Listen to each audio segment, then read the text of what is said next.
afternoon, everyone. Good afternoon, everyone. Thank you. As you may guess, we're the highlight of the morning, one before you get your lunch. So let me explain how this is going to work. In a moment, I'll get the panel to introduce themselves. Simply name, rank, and serial number. Well, they're getting into a conversation. What I want to do is keep this as informal, but as informed as possible. So I'd like you to treat it as you would almost like a Baptist revival meeting. If you feel the urge, the spirit within you to ask a question or a comment as we go along, don't be restrained. Just put your hand up, somebody will come across with a microphone, tell us who you are, what you want to know or comment, and our panel here will shock you, they will amaze you with their insights of the perspicacity. Honestly, these people are geniuses, they're frightening. So, let's be terrified by them as we go through them one by one. Tell us who you are, where you're from. Hi everyone, my name's Will North. I'm the Chief Security Officer at an HR, payroll and finance company called MHR. I'm Bob Sampson. I'm the CIO, CSO for the RVM Group, which is a large commercial property company. I'm Johan Perkins. I'm the Technology Director at WAA Chosen, Communications and Marketing Agency. Will Shaffer. I'm an Investment Director on the Ventures team at Mercia Asset Management. I'm Vanessa Eyles, a Detective Superintendent within West Midlands Police and the Managing Director of the West Midlands Cyber Resilience Centre. Mark Lomas, Cloud Solutions Lead at Probrand. Okay. I'm going to kick off, who am I going to start? I'm going to pick on you, Bob, to start off with. This conversation, I want to look very much about cybersecurity investment, then perhaps go into things like perceptions of cybersecurity, and then perhaps move towards AI, and also perhaps we need to start broadening ideas what cybercrime is. But the first thing is, and we had a report out a few weeks ago from Red Hat, saying that security is now the top funding priority, overtaking innovation. I mean, how big is it for you? And frankly, does it stop spending in other parts of what you do? I think it's, you talk about security being balanced against innovation. That kind of implies they're on opposite sides of a seesaw. I don't really see it like that. I think they should be hand in hand because security enables innovation. Innovation requires funding. That's got to come from places like investors or internal redirection of resources and budget. And innovation is inherently risky. It's an unknown quantity. You're hoping you're going to bring something to market. Security enables that. It gives trust to investors who may want to invest in it. It sort of broadens the argument for moving that budget away from other areas in the business into that security innovation to allow that innovation to develop within the business. And it very much is a partnership. So I don't see them in opposition at all. Okay. I'm coming to Will here. I mean, we were having a chat last night about this. I mean, we'll come on to investment later, but how important is it, we'll come on perhaps startups and so forth a little later. But how important is it for you as an investor for somebody to come along and prove, actually, we have a decent cybersecurity thing, and how much does it drag away from the challenges of innovation? I think from the investor perspective, if we're looking at investing in a new business, I'd say across the board, investors everywhere have now added cyber and security more broadly as a big tick box that they're looking very closely at for any business they might invest in. And I know for a fact that a whole host of private equity groups here in the UK have now they've done a complete cybersecurity review of their portfolios and really trying to understand that risk more deeply. At the same time, you know, the need for growth hasn't gone down at all. So I think it's really asking management to make sure they've got the right people in the right place and that they're using those resources effectively and efficiently. Yeah. And Will, what type of priority do you see security issues coming in new investments? In terms of priority, I think the bigger the asset, the more you've got to make sure that it's protected and that what you've invested or bought, you know, you're not losing that.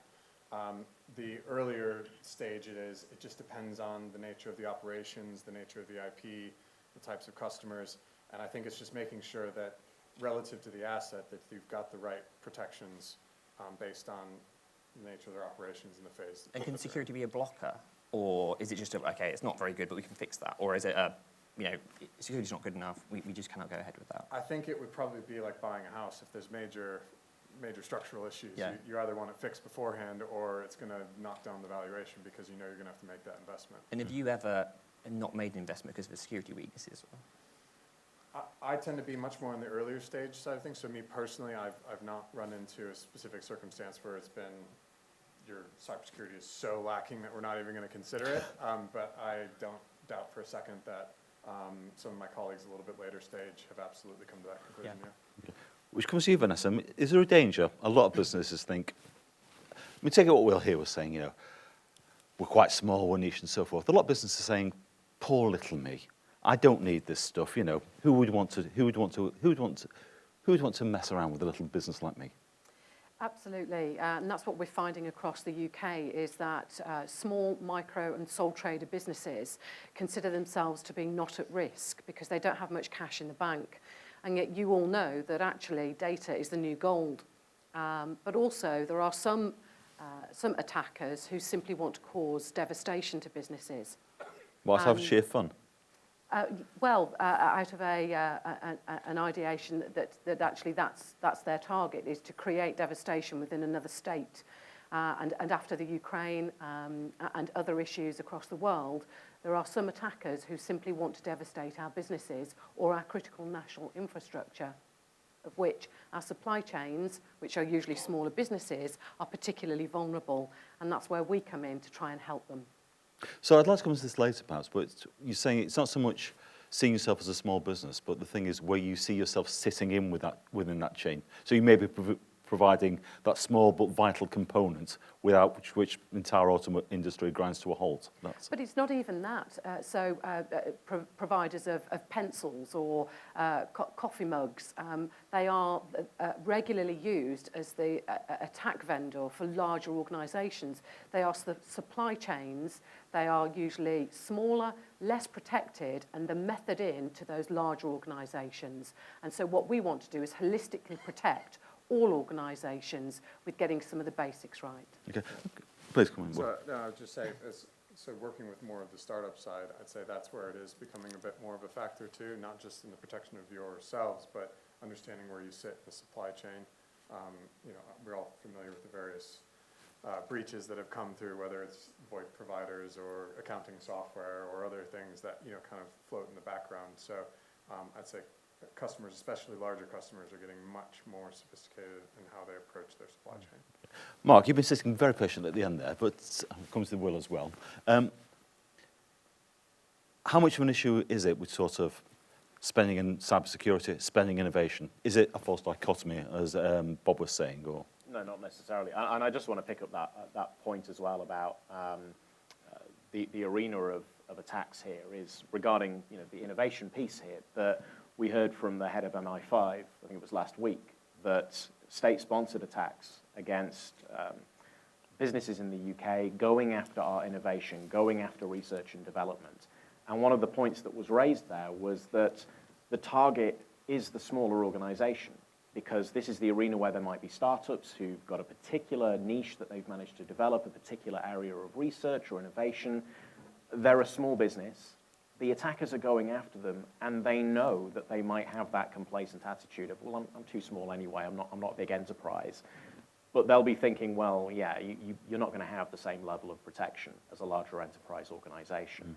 But this is where we get into that point about, well, do you make the investment in the security? Well, if you're making the investment in patenting your innovations, protecting legally what you've created, your inventions in your organization, well, the cyber protections need to be there as well. It is just as important. The state-sponsored attacks, they're not really going to care about, I don't know, some patent that you might have applied. If they're kind of being indemnified because of the country they're operating from, they're not going to worry about that. So the route that you have to actually look at this from is, have I actually put the IT protections in place, the cyber protections, to actually extend that and make sure that it is secure? And so it's part of that investment profile of, this is just part of what I'm doing to protect what I've come up with, what my business is focused on. And whether that be through innovation, research and development, or whether it be through the fact that you might sit as a cog in a larger machine, not wanting to belittle anybody here, but the fact that you might have punched above your weight, secured a contract with a larger customer who themselves are perhaps sharing intellectual property with you that they would want you to protect. Well, that is then a business arrangement that you're going to want to secure, otherwise that contract's going to go away at some point. I'm going to pursue that a bit, particularly you, Johan, because there's an issue here about it's not just about the money and the data. But coming to you, I mean, as an organisation, I make sure you hold a lot of private data on a lot of individuals. To what extent do you see the cost of security balanced against innovation? Again, is it a false dichotomy, or is it more possibly, as Bob said, working them together so they're seamless? I was really interested in the report. It was saying that investment is now one of the top priority, which I think is really interesting because working for a technology software company with AI coming out, etc., I think everyone is trying to invest to make things more efficient, more available, and security is an absolute key part of that. But I think if people's top priority is security, does that mean they're not moving forward with other areas and they're not making their cells more efficient using new technology? So I think I'm quite lucky working for a software company where, because of the data we hold, it puts an absolute priority for our customers, so we can't win business without being secure, and we get audited every other week. But I think if you don't have that pressure in other types of industries, I can't imagine that security is going to be going up that high in investments. And I kind of do, unfortunately, see it as a seesaw, because it's always, should I spend £50,000 on this new piece of security technology, or should I spend it on marketing, or new developers to develop new software? And unfortunately, as a business, tight times, potentially recessions coming, what are they going to choose if you're a business leader? Mm-hmm. You raised something quite interesting there. It's not just about money. It's also about a mentality, which is sort of I can't. Cybersecurity become some all-absorbing. It stops you from innovating by mentally, as it were. So I can't afford to do this for fear of risk of doing something. Is there something in that? What's that, sorry? Well, in the sense that you become so protective of the data you have that you dare not innovate for fear that will allow you to be breached. That's definitely risk. So actually, the CISO before me was said earlier, always says no, kind of computer says no type of person. Couldn't do anything, couldn't innovate, wouldn't go to the cloud. Back in the day when we used to think the cloud was really scary, so they shut all of that down. But then actually going to I'm trying to, in a sensible, measured way, not take risks, but understand the risks. And actually, there's lots of benefits to doing these things to the business as a whole. Yeah, I'm going to come to you. It's something which Mark and Vanessa touched upon, which is, do we need to expand the concept of what committing a cybercrime will go for? Again, the usual thing, it's for the sheer fun of it. Let's say, hacking, bring things down. Or it's the money, or it's the data. But we had a conversation a few days ago. You seem to be indicating perhaps we need to expand our concept of what's nickable, as it were. I think it's not necessarily that new in terms of, I suppose if you look back 20 years ago, if you go back to the 90s, people were mostly hacking to enjoy themselves and of course have a bit of fun. And then it's transitioned into theft in all its sort of different spots. But touching on what nation states might be going after, a lot of times it's intellectual property, and it could be whether it's coming from a nation state or whether it's coming from a competing company within somewhere else who's potentially trying to get a competitive advantage and get to market before you. Mm-hmm. So we see more of those kind of approaches, but on top of everything else. But that's becoming more commonplace, and that becomes harder to. Sometimes it's tricky to understand for a smaller company, like you say, that they're trying to rapidly innovate. They're a startup. There's a small bunch of people trying to create something magical, and unfortunately, they are the ones with the weaker security positions, and then they become a target. And I think that's where we will see more and more challenges in those smaller companies. I think just to pick up on the startup spaces, these businesses are often on the edge of financial viability, and cybersecurity is a decision early doors on whether they want to invest at that point or often kick it down the road a bit. And those are going to be very tricky things to overcome, and small businesses will continue to be targets, whether it's supply chain, whether it's they're holding IP, and I think that is going to escalate as well when we see further automation too. By the way, does anybody have any questions? There's two people over here. So there's a very bright light in my eyes, so that's better. Tell us who you are. No, they're over here. Oops.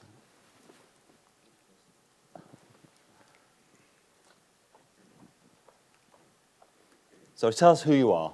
Hi, my name is Bilal, and I'm from a housing organization, Tantam Housing. I head the IT, so I'm the IT manager. We are a small organization, of course, so we are hearing I'm small, I'm not going to be a target. But I think there is another way of saying the same thing, and that is, I'm small, I don't have the budgets to be spent on, or the larger budgets to be spent onto the cybersecurity, which is going to absorb everything, whatever you put in. This is something which I have, so of course I'm bound by what I can spend on. Now the second thing, the companies like me, they have all the things which we are thinking of here. We are having the antivirus, we are having the firewalls in place, we are having the procedures in place, we are having the staff trainings, awareness sessions, and those phishing exercises all in place. Few things are missing pieces, of course, like if I talk about the DLP, yes, it is not there. If I talk about a SIM, it is not there. If I talk about some classification, it's not there. But of course, it's again dependent on how much I can spend on. Mm-hmm. So where can we find the balance? Because okay, normally all those small organizations are having all this in place. So what is exactly what we are trying to say the smaller organizations are not doing? Vanessa, perhaps this is one for you. I think it really is. Yeah.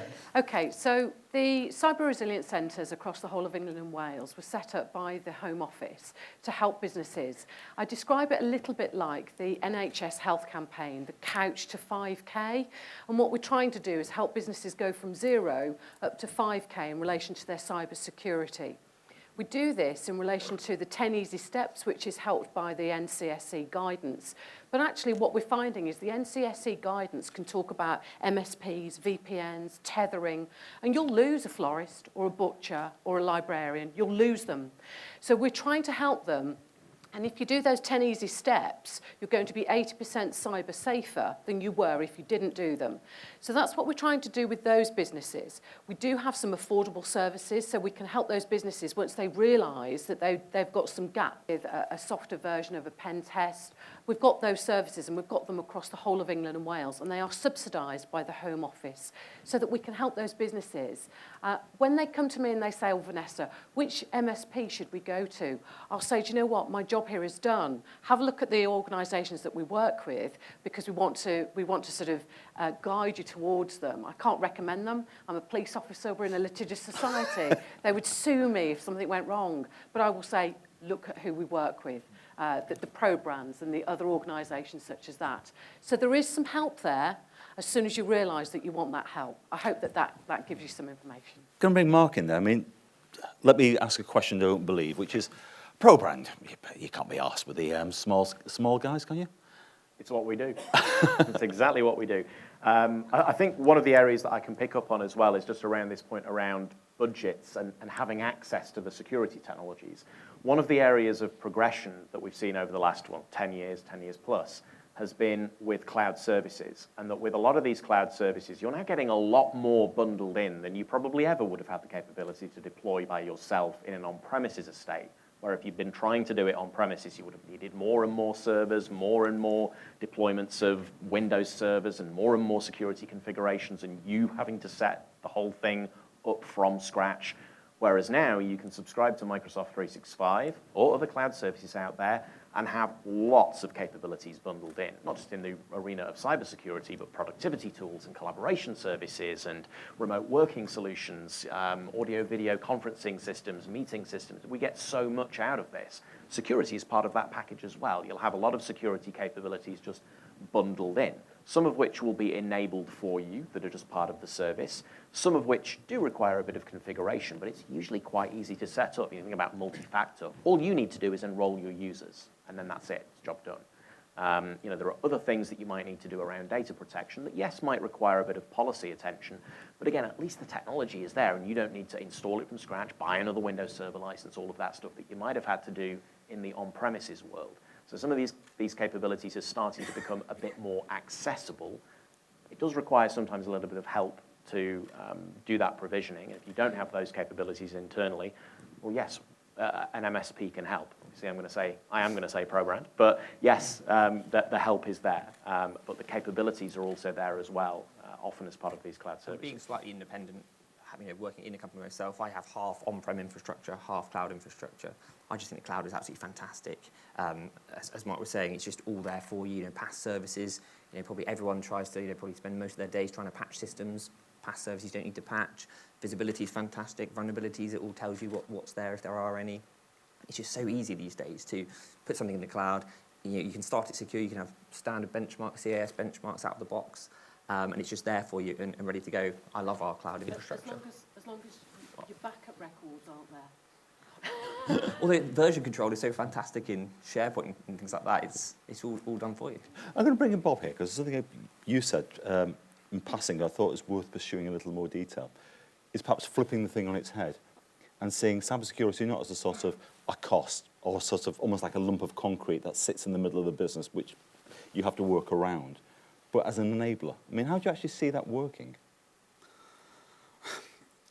It's difficult initially because every organisation needs to transition from the mindset of it viewing security it's a bit like insurance. No one likes paying for insurance. You hope you never need it, but you pay out for it.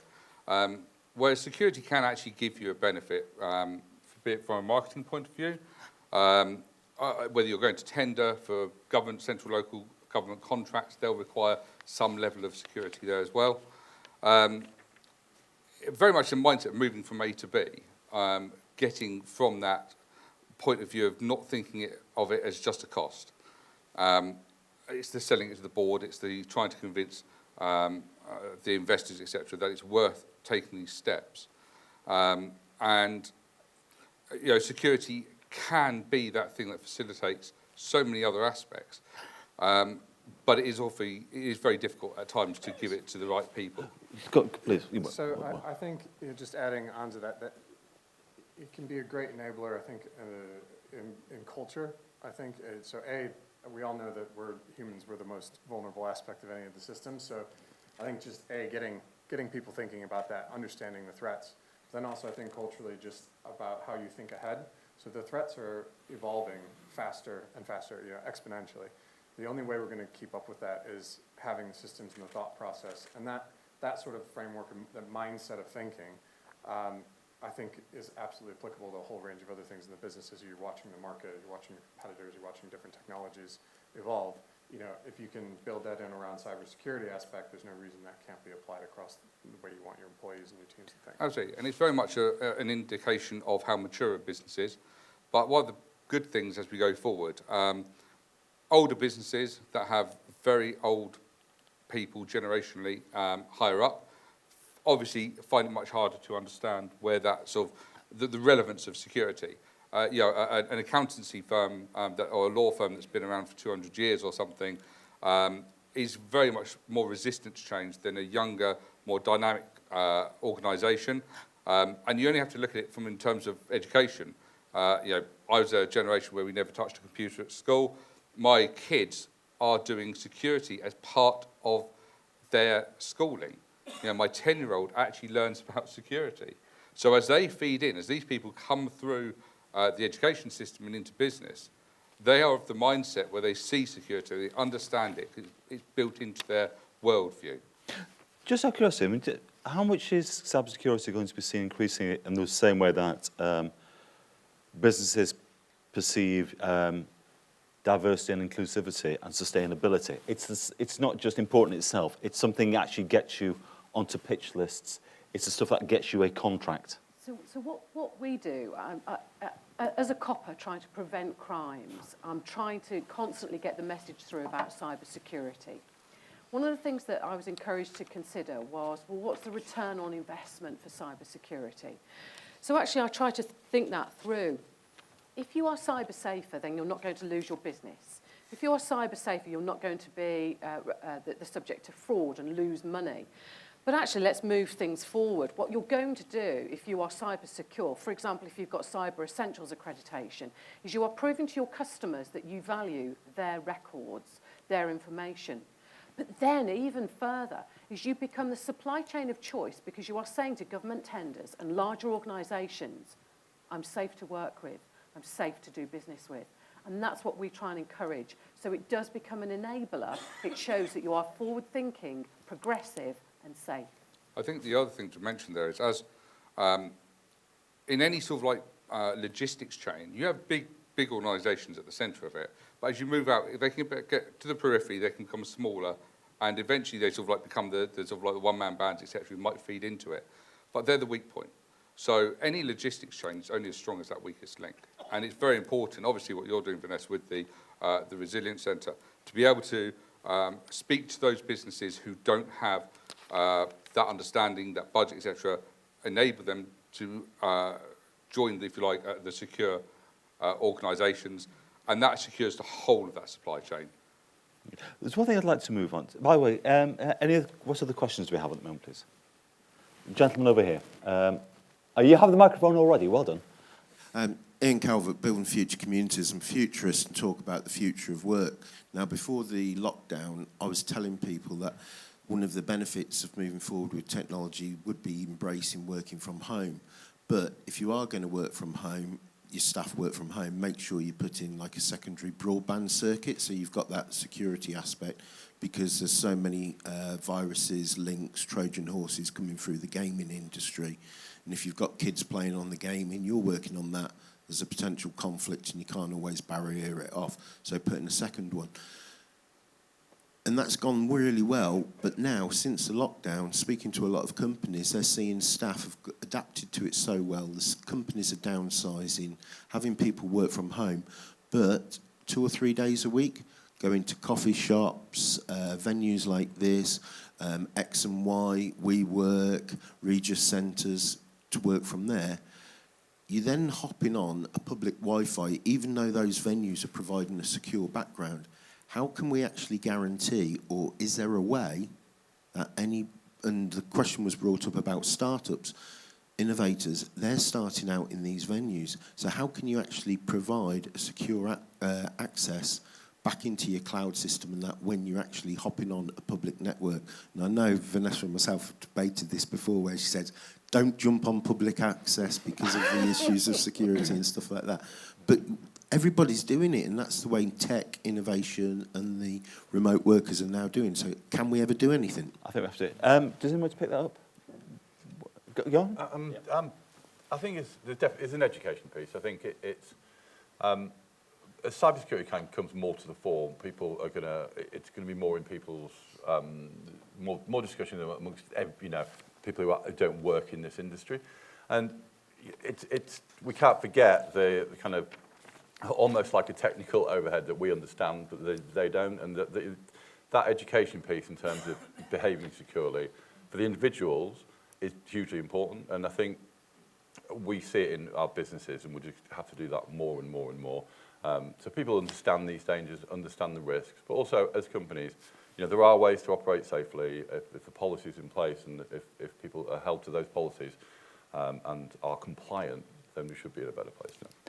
I actually want to move the conversation on to the issue of how we see cybersecurity developing and the cyber threats. I'm going to pick on you to carry on, which is, we had a chat the other day and you said the words yin-yang to me.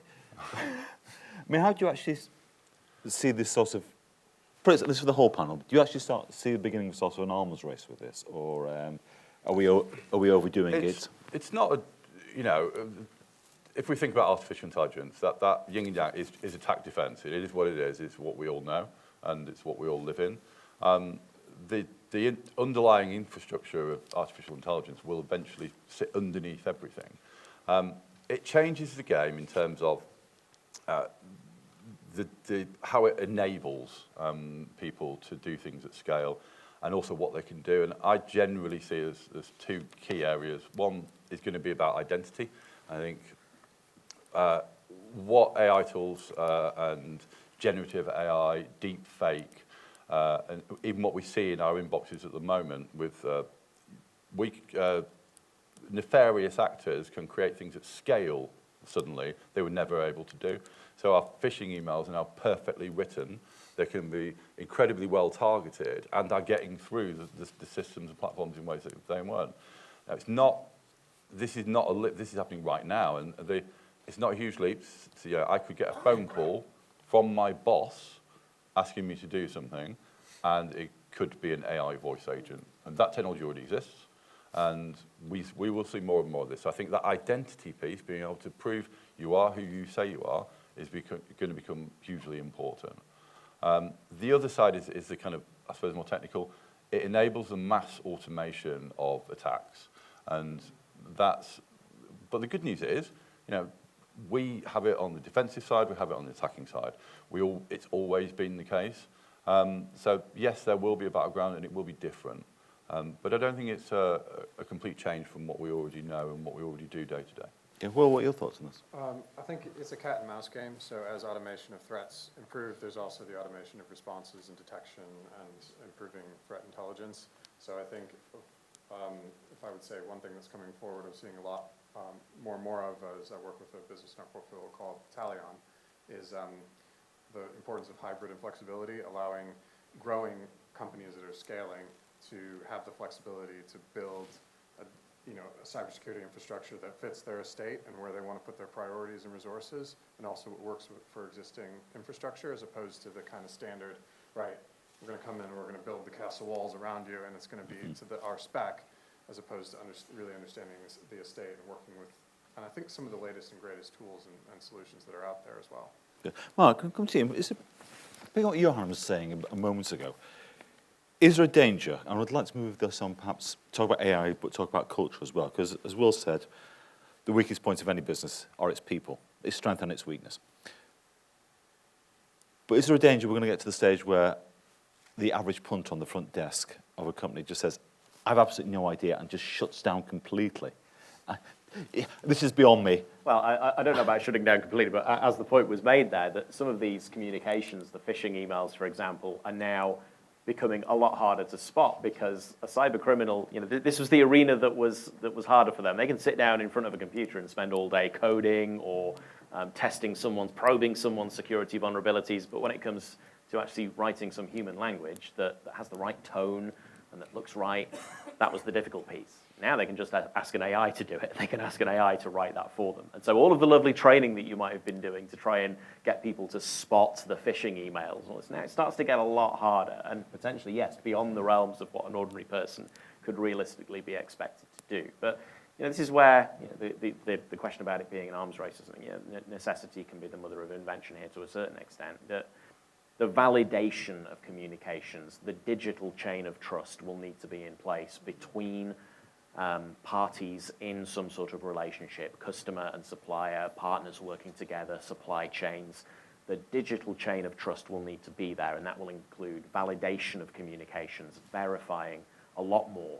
And so I expect that we will see the emergence of many more tools being baked into cloud services to provide that validation of communications between parties, to try and help ensure that the trust is there and that you've got a degree of assurance around the communications that you are seeing. Okay. Well, when we had a chat about this, you were sort of, I'm not saying laissez-faire about it, but you weren't saying this is the end of civilization, Armageddon, as we think about it. You seem to take a more, not relaxed, but a more thoughtful approach to it. Yes, I think it's always been an arms race. When you go to the cloud, you put MFA in place. Now they're starting to do MFA bypass and all sorts of things. And when SMS is now dropping off, everyone's needing phishing-resistant MFA. yes, AI is being used for phishing emails. Luckily, we can invest quite a lot in security. We've got AI technology to look for phishing emails. We've got AI technology, machine learning on our network to identify things. So I think it's always going to be just slowly evolving and changing. And I think... so you're looking for gradual change rather than sort of a revolution?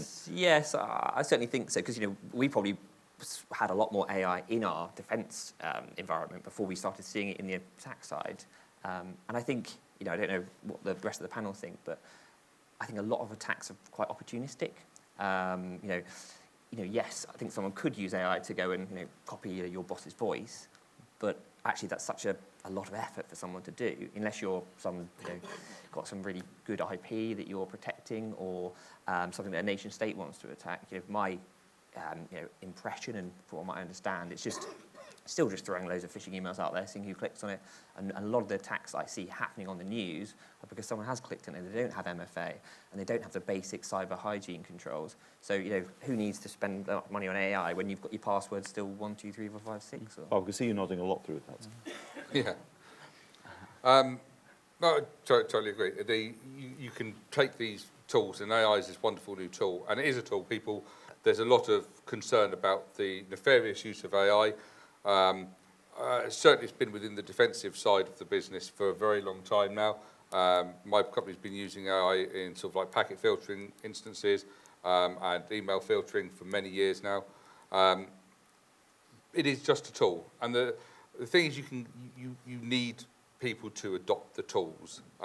They can be expensive, they can be cheap. There's a lot of easy access into these spheres to get these tools available to people. Again, going back to what Vanessa does, the small business is taking on the easily accessible, cheap entry into the cyber thing, and you can leverage, AI as an example can be leveraged for good as well as for evil. A lot of people, one of the things I come across a lot is people have this aversion, the notion that AI is like a Terminator doomsday scenario, and it's not. It's just a tool. You can use a hammer to hit a nail, or you can use it to break a window. One good, one bad. It's just how you deploy it. I think if I can just come in on that then, Kurt. Having spoken at the House of Lords about AI, I think there is a concern about misinformation, and that is particularly relevant next year in relation to elections, be it here or be it across the pond. I think it would be very interesting to see how it's used. We're already concerned about hallucinations within AI because of the LLMs producing the drivel that they're fed with. But imagine that when there is an intention from one state to undermine the elections of another state. I think it would be very interesting. What was also discussed is that actually there is a need for us to be able to show some provenance, some trustworthiness for material that's being circulated. So the concept of a watermark across video footage, or for example, I think the BBC was showing some footage from the Israeli situation. It had within the bar verified footage. I think there is a need for this, and we need to be raising these subjects for discussion more and more. Well, I'm very aware of time, and but just from your viewpoint, Will, is AI, we've talked lots about threats, but one of the advantages of AI will actually make it cybersecurity far more accessible to the sort of startup business you're doing. AI becomes, effectively, cybersecurity becomes cheaper in many ways, as well as more necessary.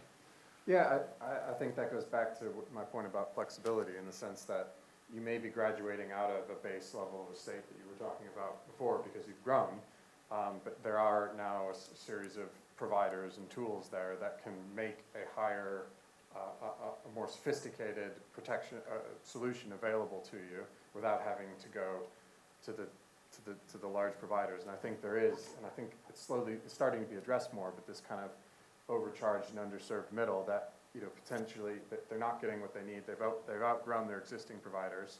They've got a more complex estate, but they're not quite big enough, and it doesn't make sense to spend those huge amounts of money potentially with some of those larger ones. And they're meant for larger companies too, so you're potentially buying something that's not really fit for purpose. Yeah. I'm going to come to Mark, perhaps just a quick closing remark. I'm very aware of time. I'd love to have got through more questions, but Mark, what's your take on this? Sorry, can you... Sorry, it's more sort of winding up thing, really. But as the idea of how do you actually see this sort of arms race if it's just such with a... the AI? Yeah. I mean, I certainly can see multiple angles to this, including the idea that this is a tool that will be used in a variety of different ways, and that in some cases there will still be aspects of just standard basics of cybersecurity that still need to come into play. If someone is hitting you with the phishing email and they're trying to steal your credentials, well, yeah, you do want to have the multi-factor authentication in place. But this is an arena where things, even the basics move on. It wasn't always the case that everybody had multi-factor and everybody was emphasizing this so much. Now they are. Multi-factor authentication itself is evolving, and as you mentioned there, things like text message authentication is no longer really considered a good multi-factor authentication solution anymore, which is why we'll get more of a push now towards saying use the Authenticator app or use physical tokens, phishing-resistant MFA. These solutions evolve. Obviously, that's part of the equation of cybersecurity that, yes, you have to move with the times.